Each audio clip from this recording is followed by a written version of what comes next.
네, 안녕하세요. 한국증권TV 아나운서 고유경입니다. 오늘 이 시간에는요, 대통령 선거 전후로 많이 오르고 있는 건설주에 대해서 집중적으로 탐구해 보도록 하겠습니다. 레몬 리서치 김민수 대표님 함께합니다. 대표님 안녕하세요. 안녕하십니까. 네, 대선 이후로 진짜 건설주 흐름이 좋습니다. 뭐 이미 오르고 있긴 하지만 더 갈 종목도 있을 거고요. 그리고 아직 못 간 종목도 충분히 있을 것 같은데 건설 업황 전반적인 특성부터 한번 짚어볼까요? 네, 일단 새 정부가 이제 들어서게 됐죠. 네. 그래서 오늘부터 첫째 코너로 수혜를 받을 수 있는 섹터가 무엇일까? 또 게다가 주가도 오르고 있다. 네. 라고 하게 되면 집중 분석, 저희 한국증권TV에서 할 일이 그거겠죠. 그렇습니다. 네. 네. 그래서 이번 오늘 첫 코너로 건설주에 대해서 알아볼 텐데요. 좋습니다. 네, 앵커님도 잘 찍으셨죠? 뭐 잘했다고 생각합니다. 네, 몇 번 찍으셨어요? 이건 비밀이죠. 왜 비밀이죠, 그게? 비밀 투표가 법적으로 보장이 됩니다. 아니요, 투표는 한 번 하는 겁니다. 한 번만 찍는 겁니다. 한 번 없었잖아요. 몇 번 했냐고요? 네. 두 번 찍으면은, 20대 대통령 선거 한 번 했습니다. 그렇죠. 그 얘기입니다. 민감하게 받아들이지 마시고요. 별 얘기 네. 없었습니다만. 네, 그래서 결론은 박빙의 승부로 이제 지금 이제 야당의 윤석열 당선인이죠. 네. 이제 되시다 보니까 저희 녹화일 기준으로 주말 사이에도 여러 가지 뉴스가 많이 나왔었죠. 네. 그래서 인수위원장으로 한철수 선생님 전 후보.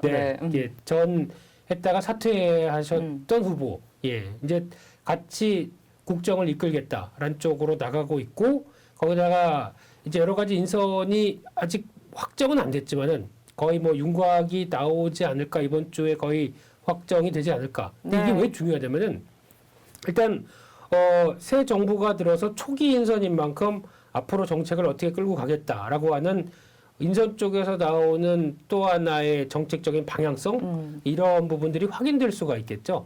그러다 보니까 인선에서도 이분이 과거에 어떤 발언을 했었고 어떤 쪽의 정책에 우위를 갔었다라고 하는 어떤 여러 가지 현상들도 볼 수가 있기 때문에 아마 정책적인 부분을 고려해서 매수를 하신다고 하게 되면 이 부분 꼭 참고를 하시면서 보시는 게 맞다고 생각되고 있고요. 그래도 이번이 건설주인인 만큼 이 건설과 관련돼서 이번에 인선에 들어가실 만한 분이 한때 윤석열 당선인의 부동산 책사로 알려지신 분이 한 분 계십니다. 서강대학교 김모 교수님이시죠.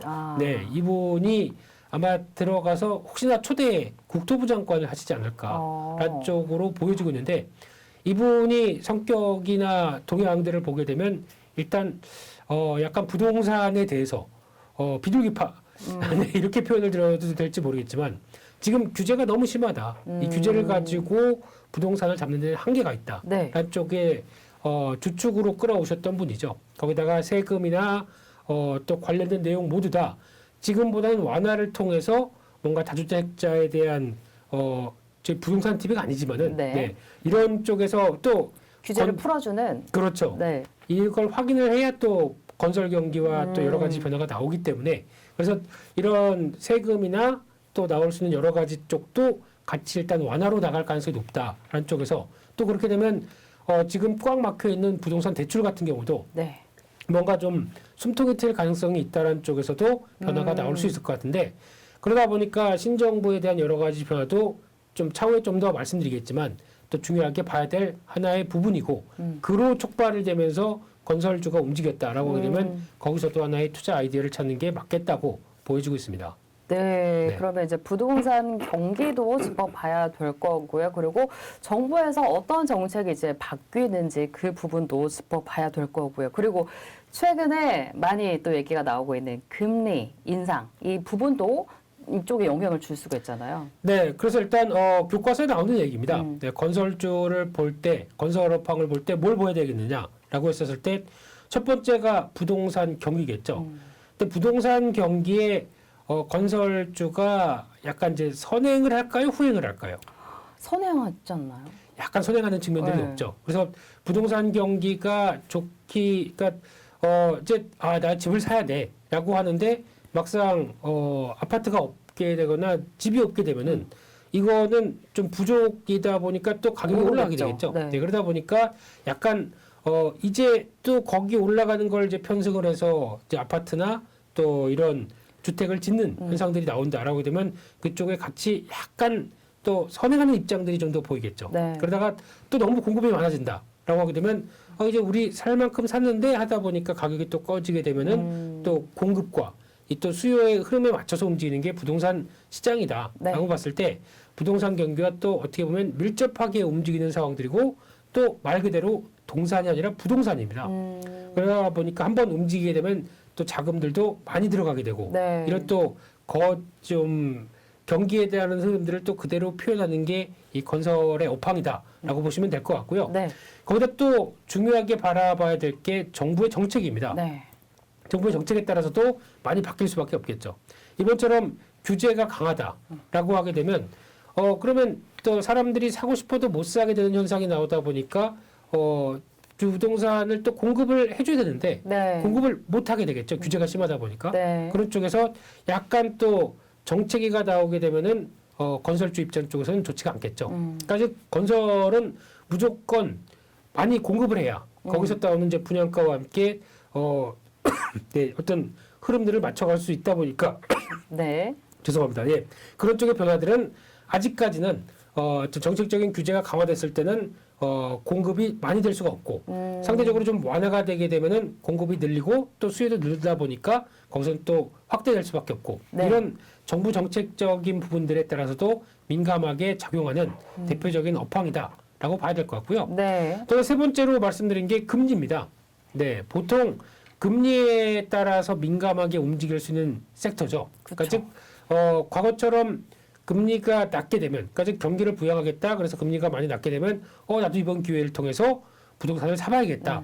은행 자금 좀 빌려서 부동산을 사야겠다라고는 하지만 네. 또 정책과도 연결될 수 있는 부분들이 대출을 안 해주게 되면 어떻게 하겠습니까? 이번처럼 강력한 부동산 정책들이 나와서 금리는 싼데 부동산을 매수를 하고 싶은데 살 수 있는 쪽이 그러니까 즉 LTV나 뭐 DTV나 이런 쪽에서 아무래도 한정이 되기 시작하게 되면 그리고 또 부동산을 사고 싶은데 또 지역에 따라서 나는 서울을 사고 싶은데 서울의 부동산이 뭐 고가주택 같은 경우는 안 나옵니다. 대출을 할 수 없게 됩니다. 그러면은 네. 현금이 다 있어야 살 수밖에 없겠죠. 그러다 보니까 참 이것도 좀 어떻게 보면 정책적인 부분들도 이어가는데 하지만 중요한 것은 금리에 따라서도 바뀐다. 네. 즉 이런 규제가 없다는 가정을 했었을 때 나는 지금 부동산을 사야겠어라고 하지만은 금리가 쌀 때는 또 조달 금리가 싸다 보니까 한 달에 만약에 1%만 대출 금리가 돼 있다라고 하게 되면 지금 같은 경우 큰 부담 없어. 나 월급으로도 충분히 커버할 수 있어. 라고 나오긴 시작할 수 있겠지만 그래서 매수를 했습니다. 근데 지나다 보니까 금리가 막 올라가요. 네. 그래서 한 5%까지 됐습니다. 그러면 1억에 1%면은 1년에 100만 원 낼 텐데 1억에 5%면 500만 원입니다. 그러면 이게 부담이 서서히 되기 시작하겠죠. 그래서 나는 금리가 올라서 부담되겠어. 이제 지키고 있을 수 없겠어. 팔아야 되겠다라고 되면 팔았을 때는 그러니까 금리가 부담 때문에 또 팔 수밖에 없는 현상이 나온다라고 되면 이거는 약간 또 매도가 우위가 되는 쪽이 나오겠죠. 네. 그래서 이런 쪽도 중요하지만 또 건설사 입장 쪽에서 마찬가지입니다. 건설사 입장 쪽에서는 금리가 싸게 되면은 조달 금리라고 그러죠. 그러니까 충분히 내가 땅을 매입을 해서 여기다 아파트를 짓게 되면 충분히 이 정도면 돈이 될 거야라고 생각해서 할 수는 있겠는데 근데 반대로 금리가 올라간다라고 하게 되면 조달 비용이 훨씬 더 커지겠죠. 그러면 분양가를 여기서 좀 조달 비용까지 감안해서 좀 올려서 받아야 되는데 만약에 올려서 받게 되면은 사람들이 비싸니까 안 사게 되겠죠. 그러다 보니까 이 건설사 입장 쪽에서도 금리도 밀접하게 같이 영향을 끼친다라고 하는 소비자 입장 쪽에 분양을 받는 입장, 건설사 입장 쪽에서는 다 부정적이겠죠. 그래서 금리가 오르게 되면 아무래도 건설주에는 부담이다라고 네. 나온 얘기가 여기서 있다고 보시면 될 것 같습니다. 네, 네. 맞습니다. 지금 이제 부동산 업황 전반적인 특성에 대해서 먼저 좀 짚어보고 있는데 그 외에도 일단 건설업은 수주를 받아야지 이루어지는 산업이잖아요. 국내 수주도 그렇고 해외 수주도 좀 그러할 것 같습니다. 그러다 보니까 아무래도 이제 뭐 경기가 좋아야지 수주도 많아지고 또 유가에도 영향을 받게 될 것 같아요. 이 수주라는 게. 그럴 수밖에 없겠죠. 그래서 수주 산업이다라는 특성들. 그러니까 뭐 보통 이게 수주나 그러니까 계약을 체결해서 그러니까 즉 만약에 공공기관 같은 경우나 정부 같은 경우는 우리 이제 경부선 지하화를 하겠어. 그렇게 되면은 여기서부터 여기까지 구간 쪽에서 만약에 여기서부터 하남 정도까지 아니면 하남에서 또 다음까지 이런 구간들이 있다 보니까 이 구간에 대해서 한 건설사가 다 할 수는 없는 거죠. 여기는 어느 쪽에 좀 가장 기술력도 좋고 또 좀 싸게 부르는 쪽에 또 계약을 이제 좀 약간 경쟁 입찰 쪽으로 나가기 시작하겠죠. 네. 그럼 이럴 때 우리는 요만큼 정도에서 마진 요만큼 남기고 일단은 수주를 할 수 있는 이 정도는 금액은 할 수 있겠습니다. 그러면은 거기서 발주가 그러면 이쪽과 공급 계약 체결 그러면은 이제 연결이 되는 거죠. 네. 그렇게 됐을 때는 이쪽 회사가 수주한다. 이 토목이나 건축도 마찬가지고요. 아파트도 마찬가지입니다. 아파트도 일단 내가 직접적으로 건설사가 땅 지분을 보고 이거 완전히 부동산 TV 같은데요. 네. 땅 지분을 보고 거기서 해서 쭉 올리면 모르겠지만 지금 이제 가장 또 핫한 게 재건축 재개발이지 않습니까? 이쪽은 조합원들이 있을 때 여기서 이제 또 이제 다 경쟁 입찰 쪽으로 들어오겠죠. 우리는 이런 아파트를 지어드리겠습니다. 하지만 분양가는 얼마고 여기서 이제 지금 대지 지분에 따라서 갖고 계신 분들이 더 지금 뭐 30평대인데 네. 40평대까지 늘려서 받을 수 있겠습니다라고 하게 되면 이런 여러 가지 분석에 따라서 서너 개의 건설사가 입찰을 했을 때 거기서 우리는 이 회사가 마음에 들어. 그러면 여기서 또 수주가 되는 거죠. 그래서 이런 수주와 관련된 쪽의 산업들의 특성을 보이는데 또 더 중요한 게 해외 수주겠죠. 그렇죠. 네, 이쪽도 지금은 막 뜨거운 게 조선 쪽이죠. 조선 쪽도 뭐 LNG선 몇 척 수주 따냈다, 뭘 따냈다 이런 쪽으로 나오는데 앞으로 만약에 코로나가 끝나고 위드 코로나와 함께 글로벌 각국에서 특히 이제 중동의 산유국도 마찬가지겠고 그리고 또 이제 동남아시아 국가들도 마찬가지겠고 여기서 이제 그동안 코로나19 때문에 여러 가지 사업을 진행을 하려고 하다가 멈춘 것들이 많겠죠. 네. 근데 이런 때 이제 어느 정도 끝났기 때문에 여러 가지 또 경기의 역할도 좀 짚어야겠다라고 하게 되면 여러 가지 또 공공사업부터 뭐 플랜트 사업 또 산유국 입장 쪽으로 보게 되면 이제 돈 많이 벌었죠.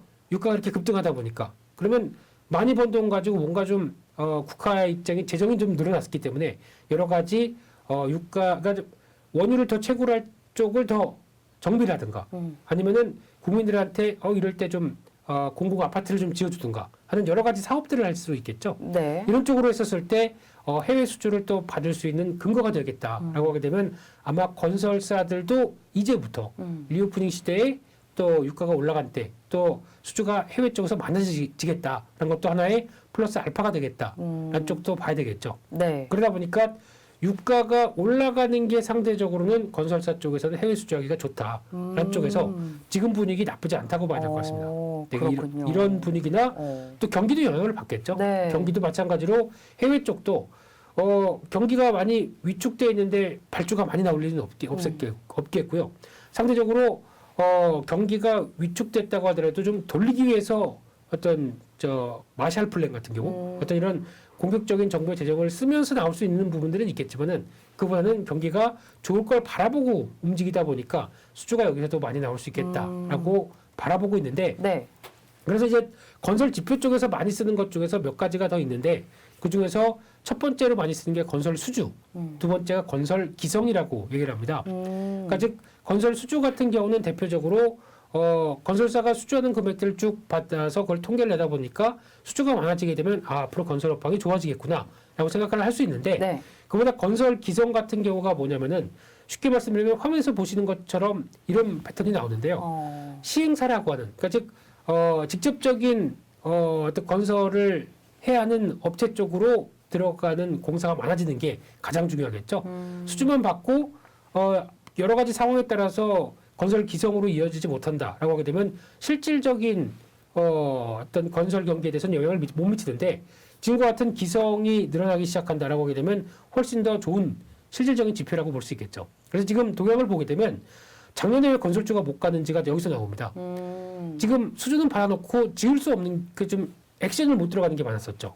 그래서 좀 정체를 보이다가 그리고 또 원래 여름에는 약간 계절적인 비수기입니다. 네. 더운데 누가 일하려고 하겠어요. 그리고 또 효율도 안 나고. 네. 근데 약간 봄이나 가을 쪽이 좀 더 이런 계절적인 변화가 많다라고 보는데 그럼에도 불구하고 작년에 하반기 때 겨울 때도 좀 비수기겠죠. 비수기임에도 불구하고 이렇게 많이 기성공사가 진행이 된다라고 하게 되면 뭔가 변화는 이거 봐라 좀 활발하게 움직이는 측면들이 많네라고 볼 수 있는 측면들이겠죠. 그래서 물론 이게 전월 대비는 꺾였다고 하지만 절대적인 금액 자체가 이렇게 확대되기 시작해서 우상향으로 나가기 시작한다. 건설 쪽에 좋은 지표들이 확인되겠죠. 네. 그래서 지금 건설주가 움직이는 거는 아무래도 어떤 기대감도 물론 있겠지만은 실질적인 지표들이 드디어 움직이기 시작한다는 쪽에서도 눈길이 가고 있겠죠. 네. 그래서 이런 거 없이 움직인다라고 하게 되면 그냥 기대감일지 모르겠지만 실질적인 건설 기성이 확보가 되면서 나오기 시작한다는 부분들은 좀 더 지표가 보강되고 있다라는 쪽에 네. 흐름을 맞춰 가야 될 것 같습니다. 네. 건설 산업 전반적으로 업황 특성을 알아보면서 이제 산업에 영향을 주는 것들 짚어봤는데 최근에 뭐 기대감만 있는 게 아니라 건설 지표도 좋아지고 있는 거 한번 눈으로 확인을 해봤습니다.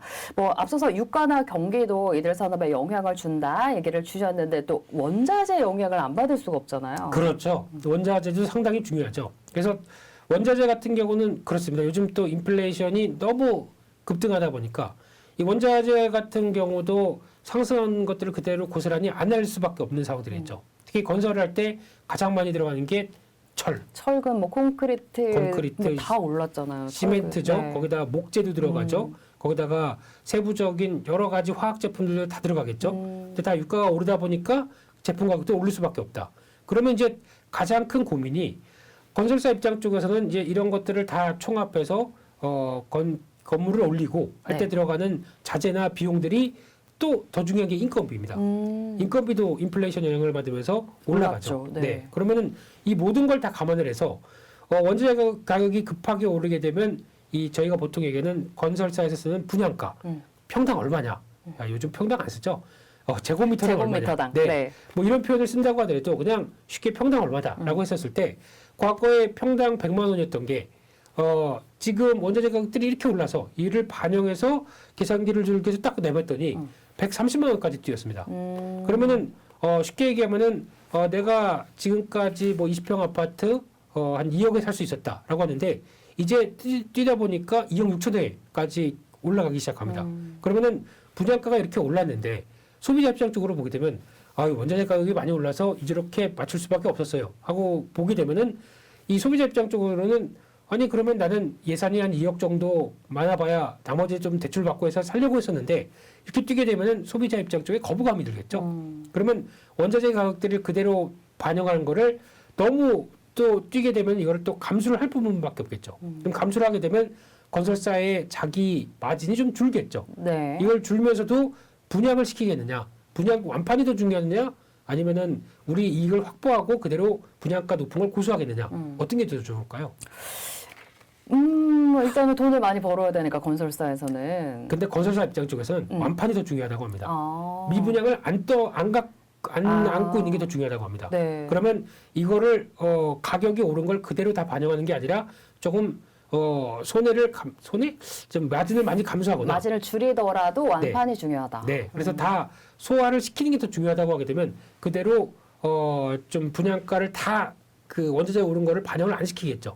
반대로 얘기하면은 건설사는 수익이 덜 납니다. 마진이 줄어든다. 그렇죠. 그러다 보니까 원자재 가격들이 급등하는 게 그렇게 썩 건설사 입장 쪽에서는 좋지는 않다. 네. 라는 것도 한번 좀 생각하시되 반대로 그러면은 이 건자재 쪽은 이거를 오른 거를 그대로 또 다는 아니라고 하더라도 건설사가 요인할 정도로 올려주기는 쪽으로 나오기 시작한다라고 했을 때 어느 정도 좀 독보적인. 그러니까 건자재 쪽에서 나는 뭐 시멘트는 이 정도의 시장 점유율을 갖고 있고 우리 계속 공급해 왔는데 물론 다 뭐저 석회석이나 그 유연탄이나 이런 쪽을 다 반영을 안 한다고 하더라도 정가를 시킬 수가 있겠죠. 그런 쪽에서 건설제 쪽도 오히려 좀 건설사보다는 낫지 않느냐라는 생각은 있는데, 근데 너무 폭등하게 되면 또 이것도 문제가 있겠죠. 그래서 네.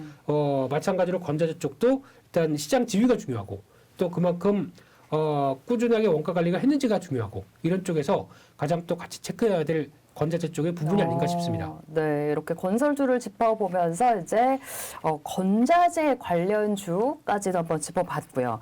자, 그러면 이제 최근에 이렇게 기대감이 나오게 되는 게 정부가 바뀌었기 때문입니다. 신정부에서도 여러 가지 이제 부동산 관련해서 정책도 내놓을 거기 때문에 또 부동산 정책 공약도 있었기 때문에 이 부분을 좀 짚어볼 텐데요. 어떤 거 있었을까요? 네, 여기서 이제 중요한 게 뭐 정치적인 색깔에 대해서는 얘기 안 하셨으면 좋겠습니다. 뭐 이왕 이렇게 됐으니까 이번 정부가 어떻게 진행을 할 거다라고 보게 되면 화면을 보셨을 때 이번에 당선자의 부동산 공약이 쭉 나옵니다. 가장 첫 번째가 세제 정상화죠. 네. 되게 관심이 많으시네요. 관심 많죠. 네, 이번에 한 두 채 더 사시려고요. 네, 그러고 싶습니다. 네, 예, 화이팅. 네, 네. 그리고 재건축 얘기가 나오죠. 거기다 이제 주택 인프라까지 나오고 있는데 가장 중요한 게 세제 정상화, 즉 세금으로 인해서 종합부동산세나 양도소득세, 취득세까지 지난 정부에서 아직 지나지는 않았지만은 네, 이쪽에서 너무 강하게 이어가다 보니까 오히려 숨통을 못 틔워줬다라는 여러 가지 반응이 많다 보니까 이를 어느 정도 좀 1주택자 중심으로 세율을 완화한다든가 또 양도소득세 같은 경우도 약 한 2년 동안 한시적으로 감면을 해서 다주택자가 묶여 있게 되면은 주택에 대한 공급 측면으로 보게 되면 나올 수가 없는 상황들인데 이걸 좀 풀어준다고 하게 되면 이때 너무 내가 갖고 있던 거에 대해서 좀 시장에 매물로 나온다라고 하게 되면 약간 공급이 없던 시장 쪽에서 좀 활성화가 되지 않겠느냐라는 부분들이고요. 게다가 또 재건축 이쪽이 제일 중요합니다. 네. 이번에 어떤 여당 후보와 야당 후보에 갈렸을 때가 여기서 많이 갈렸었죠. 그러니까 즉 지난 여당 후보 같은 경우는 공공 쪽이었는데 재건축에 대해서도 약간 그렇게 강한 반응이 아니었는데 지금 같은 경우는 지금 윤석열 당선인 같은 경우는 재건축 재개발에서 완화를 많이 얘기를 했기 때문에 아마 또 거기다가 서울시장이 이번에 나왔던 35층 룰 제한 같은 경우도 같이 영향을 끼칠 수가 있겠죠. 그래서 네. 이런 부분들까지 나오게 되면 재건축 재개발에 대해서 좀 더 완화를 시켜줄 텐데 그렇게 되면은 건설사 입장 쪽에서는 공공 쪽으로 갔었을 때는 먹을 게 별로 없어요. 수익이 날 게 좀 한정돼 있습니다. 네, 이런 표현 조심해야 되겠죠. 네. 근데 재건축 재개발 같은 경우는 그나마 수익성이 높을 수가 있겠죠. 물론 지금 이어지는 땅값이 많이 싸다고 볼 수는 없겠죠. 근데 용적률을 풀어주고 거기다 층수를 높여주고 층수가 이제 제한이 없다 보니까 이를 인해서 또 수익성을 극대화시킬 수 있는 또 방안들이 나오겠죠. 그렇게 됐었을 때 물론 여기서 이제 또 공공을 기여하는 부분들이 더 얼만큼 있어야 된다는 것은 당연히 있겠지만 게다가 또 초과이익 환수제에 대해서도 어느 정도 가이드라인이 있겠지만 그럼에도 불구하고 지금 바라볼 수 있는 재건축 재개발이 훨씬 더 활성화될 수 있겠다라는 기대감이 높다 보니까 아마 이번 대형 건설사는 여기서 많이 집중을 할 것 같습니다. 그래서 이쪽을 통해서 뭔가 내수 쪽에서는 활로를 찾겠다라는 입장들이 상당히 많을 걸로 보여지고 있고요. 네. 그 밖에 이제 주택 인프라 관련된 쪽에서 신도시나 뭐 공공임대주택 여러 가지는 있겠지만 아마 가장 눈길이 가는 게 이거 같습니다. GTX. 즉 지난 정부에서도 예타 면제를 통해서 GTX를 강화를 시키려고 하다가 약간 또 보상 문제나 여러 가지가 또 현실에 맞지 않다 보니까 좀 정체된 감이 없지 않아 있었는데 네. 이쪽을 좀 더 확대한다는 얘기겠죠. 신설 노선까지 나오고 이쪽으로 확대되기 시작해서 변화가 나온다라고 하게 되면 아마 토목 쪽과도 연결될 수가 있겠죠. 그래서 이런 쪽에 강점 있는 건설사들도 뭔가 구간마다 또 뭐 공동 입찰이나 이런 쪽을 통해서 뭔가 실적이 개선될 여지가 많다라고 하게 되면 여기서도 하나 또 확인해야 될 또 경부선 지하화도 하나의 공약이었던 만큼 네. 이게 연결돼서 서울 쪽과 경기 쪽까지 연결되는 이런 변화들이 앞으로도 좀 더 확대된다라고 하게 되면 주택 인프라 쪽이 아니라 제가 보기에는 토목 건축 쪽까지도 확대될 수 있다. 이런 쪽으로 바라봐야 될 걸로 보여지고 있습니다. 네, 이렇게 네. 해서 윤석열 대통령 당선자의 부동산 공약 요약으로 이제 눈으로 한눈에 볼 수 있게 또 삼성증권의 자료로 한번 짚어봤습니다. 그리고 이제 최근에 건설주 뭐 이 대선과 관련해서도 그렇고요. 건설주 동향이 있을 것 같아요. 최근에는 어떻게 움직이고 있나요? 네, 이게 가장 중요하겠죠. 그래서 뭘 사라고 했을 때 건설주에 대한 동향들이 어떻게 움직이느냐라고 보게 되면 일단 대형과 중소형으로 좀 나눴습니다. 근데 대형도 지금 뭐 HDC 현대산업개발도 있지만 이거는 약간 뺐고요. 그리고 또 중소형도 워낙 많죠. 근데 그 중에서 좀 엄청 많죠. 네, 될 만한 회사 쪽으로 바라보게 되면요. 일단 작년에 업황이 그렇게 썩 좋지 못했다고 보여지는데 영업이익 기준으로 보게 되면 GS건설이 살짝 위축됐고 한라라는 회사가 위축됐을 뿐 나머지 보게 되면 30-40%대 다 영업이익이 증가했네요. 그만큼 업황이 부진한데도 뭔가 나쁘지 않다. 그렇죠. 수익성을 많이 찾기 시작했다라고 봐야 될 것 같은데 그래서 일단 대표적으로 규모만 보게 되면 DLENC가 영업이익 규모가 9천억까지 올라옵니다. 근데 시총 2조 5천억밖에 안 된다. 제일 싸네요. 굉장히 저평가되어 네, 있네요. 저평가돼 있고 PBR은 다 뭐 0.78, 0.82 뭐 이렇게 되다 보니까 그냥 0.8로 거의 통일을 시켰습니다. 자산 대비 일단 싸고요.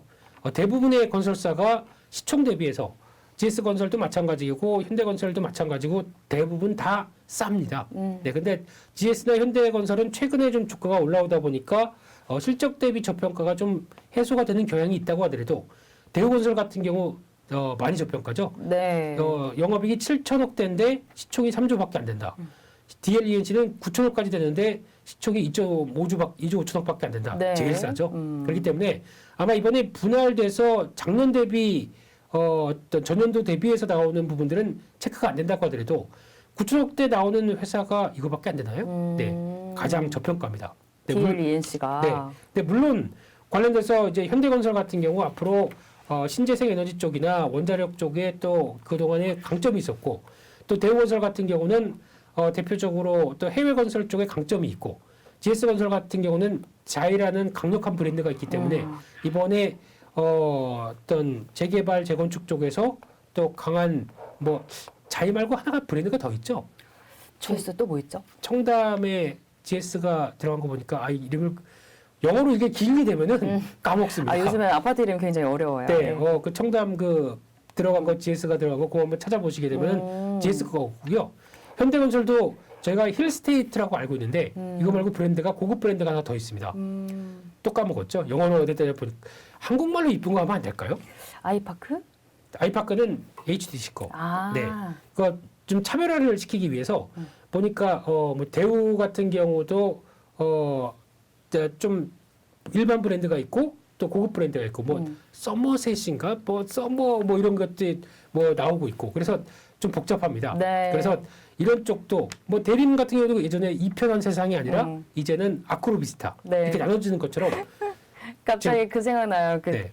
시어머니 못 오시게 하려고 어렵게 지었다는 그런 얘기도 있었잖아요, 한때. 아하 그렇군요. 그런 네. 얘기가 있었죠, 한때. 네. 시아버지에 대한 느낌이네요. 네. 이제 못 찾아오게. 네. 거시기 그거 뭐냐 이렇게 나오는 거죠. 네. L로 시작하는데 이런 거요. 네. 그래서 결국에는 잘 오셨으면 좋겠고요. 잘 찾아오셨으면 좋겠고요. 근데 네. 이런 쪽에서 일단 그 기준을 좀 보실 수 있겠다라고 봐야 될 것 같고요.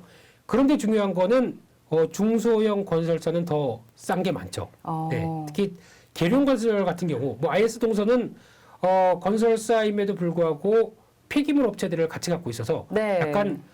약간 PBR 개념으로는 비싸다고 하더라도 여전히 실적 대비엔 싸고 게다가 이쪽이 수직 계열화됐기 때문에 아마 재건축 재개발을 했을 때는 있는 아파트를 부시고 그리고 거기다 새로 지어야 된다라고 하게 되면 그런 쪽으로 봤었을 때는 새로 짓기 위해서는 뭔가가 또 폐기물을 처리해야 되겠죠. 네. 그런 쪽에서 뭔가 수혜를 받지 않겠느냐라는 쪽에서 이런 폐기물 업체들도 앞으로 잘 보셨으면 좋겠고요. 계룡건설은 의외로 저희가 약간 태바주 아니야?라고 생각하는데 세종시 쪽이죠. 네, 근데 그럼에도 불구하고 실적 괜찮고 시총이 한 해에 영업이익이 2,300억 버는 회사가 시총이 3,500억입니다. 좀 많이 저평가돼요. 네. 네, 이런 쪽에서 봤었을 때 역시나 중소형 쪽도 생각보다 싼 종목들이 많다라는 쪽에서 시장이 바라보면서 주가가 움직이고 있다는 쪽도 눈여겨보셨으면 좋겠습니다. 네, 네. 뭐 대형주 4종목, 중소형주 3종목해서 7종목, 건설주, 동향까지 짚어드렸는데 대부분 종목들이 지금 저평가 구간에 있는 거 여러분들 확인을 하셨을 것 같습니다.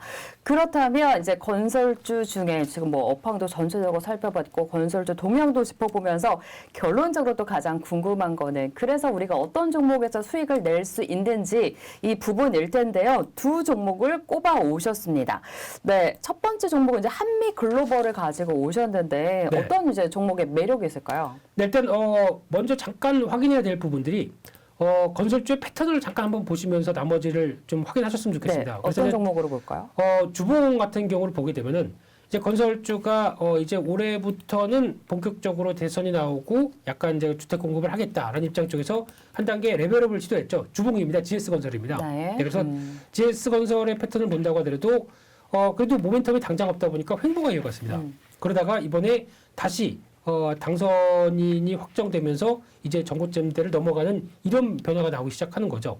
근데 이게 자세히 보게 되면 월봉으로 보게 되면 이제 아직도 가야 될 길이 많다. 네. 그러니까 즉 이 패턴이 지난번에 더 갈 듯하다가 좀 조정을 받았던 거고 그러면 이제 어느 정도 실적 확인이 된다라고 하게 되면 직전 고점대를 넘어가겠다라고 하게 되면 아직까지 2018년도 19년도 보였던 고점대가 여기죠. 그러다 보니까 아직 일봉이나 주봉 보게 되면은 많이 오른 것 같아도 가야 될 길은 좀 더 있다라고 바라보는 게 맞을 것 같고요. 네. 그렇다고 해서 먼저 눈길이 가는 게 한미글로벌입니다. 이 회사 같은 경우는 일단 지금 일봉상의 패턴으로 보게 되면은 이제 또 거의 박스권이죠. 박스권에서 이제 뭔가 변화가 나오려고 시도를 하고 있는데 이쪽의 강점이 건설 사업 관리와 관련된 이제 CM이라고 그러죠. 컨스트럭션 매니지먼트. 네. 짧은 건 잘합니다. 네. 이런 쪽에서 주력을 하는 회사인데 당연히 그러면 이제 우리가 뭐 건설 이제 감리부터 시공부터 나오는 여러 가지 단계들이 있지 않습니까? 그러니까 이런 단계들까지 모두 다 한꺼번에 해서 쭉 할 수 있는 이론화된 작업들을 많이 하다 보니까 그러니까 즉 설계를 할 땐 뭐가 필요하고 설계부터 이렇게 또 진행이 될 거고 그러면 건설을 이 시행사에 맡기겠습니다. 그래서 거래 계약하고 쭉 진행되는 거, 그 공정상에 감리하고 마지막까지 딱 되는 거, 사후 서비스까지 딱 해서 한번 보시죠. 라고 해서 돈 있는 사람들이나 뭐 건물주들한테 이렇게 서비스를 한다. 아주 좋은 서비스죠. 근데 이게 이런 서비스가 미국 쪽에서도 진출을 해서 벌써 글로벌 미국을 제외한 이 CM 업체 쪽에서 글로벌 탑 10에 들어가 있는 회사입니다. 그만큼 경쟁력이 있죠. 네. 그래서 이 미국에도 좀 자회사를 진출해서 여기서도 이번에 인프라 투자와 함께 또 역할을 할 부분들이 좀 있다라고 하게 되면 아마 한미글로벌의 실적은 지금 이렇게 싼 건 아닙니다만 성장성으로 봤었을 때는 꾸준히 나올 수 있겠지 않겠느냐라는 쪽에서 이 부분에 대한 변화들도 한번 체크를 해야 될 것 같고요. 네. 또 하나 그러다 보니까 지금 같은 경우도 마찬가지로 과거에 길게 보게 되면 지금 과거의 2, 3개년도보다는 실적이 지금 좋습니다. 근데 이 부분이 전혀 반영이 안 됐다고 하게 되면 레벨업을 시도하는 가격대 약간 14,000원대, 15,000원대 부분까지는 꾸준히 가도 누가 모를 사람이 없지 않겠느냐. 한쪽에서 이런 미국에 대한 변화들도 해외 쪽에 대한 변화들도 한번 체크할 필요가 있다라고 봐야 될 것 같고요. 그밖에 두 번째로 봐야 될 부분들이 코오롱 글로벌입니다. 코오롱 글로벌이 브랜드가 하늘채인가요? 하늘채 맞는 것 네, 같아요. 이런 제 맞고 린든 그로브 이거는 뭐 이것도 아파트 브랜드인가요? 그런 거로 알고 있습니다. 자세히 이렇게 어렵다 보니까 모두 못 찾아오시는 거죠. 거기다 뭐 브랜드 폴리스 이거는 약간 오피스텔 이쪽 브랜드라고 얘기를 하는데 브랜드 갖고 있고 이어가는데 이쪽도 보다 보면은 주가가 한 단계 좀 부각을 받았었어요. 왜냐하면 너무 싸다라는 쪽에서 작년에 주가 움직일 때 실적은 났는데 코오롱이라는 왠지 이미지 때문에 주가가 못 갔던 케이스가 나오다 보니까 좀 갔었고 이번에 조정받고 다시 움직이는데 올해 작년에 나온 실적 대비해서 지금 주가 수준이 PER 3배입니다. 저평가죠. 네. 그런 상황 쪽에서 이게 확인돼서 꾸준히 움직이고 또 건설주 쪽에서 생각보다 나쁘지 않다라는 반응이 나오게 되면 이제 움직이기 시작하려 하겠죠. 그래서 그런 쪽으로 봤었을 때 아무래도 눈길이 가는 또 하나의 변화다라는 쪽에서 한번 좀 체크를 해보셨으면 좋겠습니다. 네, 뭐 한미 한미글로벌은 14,000원, 15,000원까지 가도 누가 뭐라 그럴 사람이 없다 이렇게 얘기를 주셨는데 코오롱글로벌은 그러면 지금 한 최근에 그래도 올라서 한 네. 23,000원 정도 주가가 형성이 돼 있는데 얼마 정도까지 보세요? 아마 제가 보기에는 건설주가 꾸준하게 주도 쪽으로 자리 잡는다라고 하게 되면 직전 고점대 부분까지 가지 않을까 생각이 들고 있고요. 그렇게 되면은 최소한 한 2만 지금 7,000원대 정도 후반대나 아니면 지난번에 갔을 때가 3만 원대가 넘었었죠. 그러다 보니까 뭐 한 2만 7,000원, 2만 9,000원대 정도까지는 가도 괜찮지 않을까. 왜냐하면 그만큼 네. 주가가 비싼 편이 아니거든요. 그래서 이런 중기 저항권대를 꾸준히 시도를 할 수 있지 않을까라는 관점 쪽에서 이럴 때 실적 크게 안 꺾이는 거 확인하고 그러면 괜찮구나 라면서 레벨업을 계속 시도를 하겠죠. 네. 이런 쪽의 변화를 한번 확인하셨으면 좋겠습니다. 네, 관심 종목으로 한미글로벌과 코오롱글로벌 다 글로벌로 끝나네요. 그러네요. 네. 한미글로벌은 14,000원에서 15,000원 정도까지 그리고 코오롱글로벌은 27,000원에서 29,000원까지 주가 레벨업 예상을 해주셨습니다. 이렇게 이제 정부가 바뀌면서 이제 하나씩 또 업종을 봐주시겠다고 하셨어요. 첫 번째가 건설 업종이고 네. 이제 후보 업종이 쭉 있을 것 같은데 몇 개 들어볼까요? 몇 개 생각하고 계세요? 일단 이제 주가가 움직이는 걸 봐서 또 언급을 드리겠죠. 그래서 또 대표적으로 이번에 리오프닝 관련된 쪽도 여러 가지 섹터들 다양하죠. 그 중에 유통주에 대한 기대감들이 높다 보니까 유통주 쪽 면세점부터 그동안 백화점 이런 여러 가지 섹터들도 한 번쯤 점검할 때가 되지 않았나 생각이 들고 있고요. 두 번째 원자력 같은 경우도 최근에 또 많이 올랐죠. 엄청 올랐죠. 그런데 이게 더 할 수 있을 것이냐. 또 면밀한 분석 이런 건 한국증권TV에서밖에 못 봅니다. 네. 그렇기 때문에 네. 시세 흐름 따라서 또 주도적인 섹터로 나올 때 그걸 또 면밀하게 분석해서 도움이 되도록 말씀드리겠습니다. 네, 지난번에 이제 해운주를 짚어보면서 이제 다음에는 조선주를 한번 짚어볼까 이런 또 예상도 했었는데 좀 발빠르게 저희는 좀 대응을 하기 위해서 이제 좀 정권도 바뀌었고 해서 건설주부터 한번 점검을 해봤고요. 앞으로는 이제 유통주 원자력 관련해서도 한번 짚어볼 예정이니까 저희 한국증권TV 늘 함께해 주시고요. 그리고 댓글로도 이들 업종도 한번 다뤄주세요라고 또 댓글로 소통도 하도록 하겠습니다. 네, 레몬 리서치의 김민수 대표님과 함께 건설주 짚어봤고요. 다음에 더 좋은 소식 가지고 찾아오도록 하겠습니다. 네, 함께 인사드릴게요. 시청해주신 여러분 감사합니다.